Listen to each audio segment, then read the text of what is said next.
Então, pessoal, fizemos algumas perguntas para vocês aí nos stories em relação à nossa semana da anestesia e a parada cardíaca. Começando pela questão de quanto tempo temos, né, para uma reanimação, uma ressuscitação cardiopulmonar cerebral. Na realidade, no paciente extra-hospitalar, a mortalidade é extremamente alta, porque, como vocês viram, né, a cada minuto diminui em 10% a possibilidade de sobrevivência.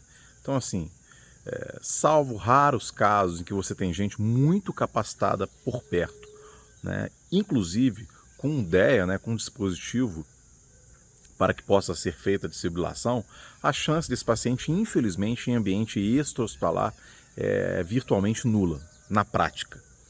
Não obstante, as autoridades recomendam a distribuição de DEAs em locais públicos e também a educação continuada em termos de suporte básico de vida. Em relação ao CO2, né, já que ele é um gás que aumenta a pressão intracraniana e também provoca acidose, que deixaria ainda mais instável o paciente, por que então um aumento da EtCO2 é bom prognóstico durante a reanimação?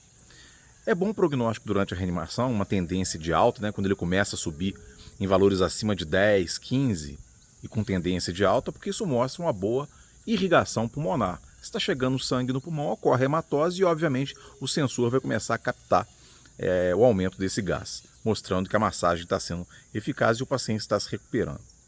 Em relação à razão pela qual devemos começar massagens cardíacas num recém-nato, né, durante os cuidados após o nascimento, não na ausência de pulso, mas sim com frequência abaixo de 60, é pela característica do sistema cardiovascular desses pequenos pacientes, que é um sistema altamente imaturo, que não tolera hipotensão, hipoxemia e, mais que isso, o ventrículo é dependente de frequência. A lei de Frank-Starling não funciona bem nesses coraçõezinhos que tem uma complacência muito baixa e tem um débito totalmente frequência dependente.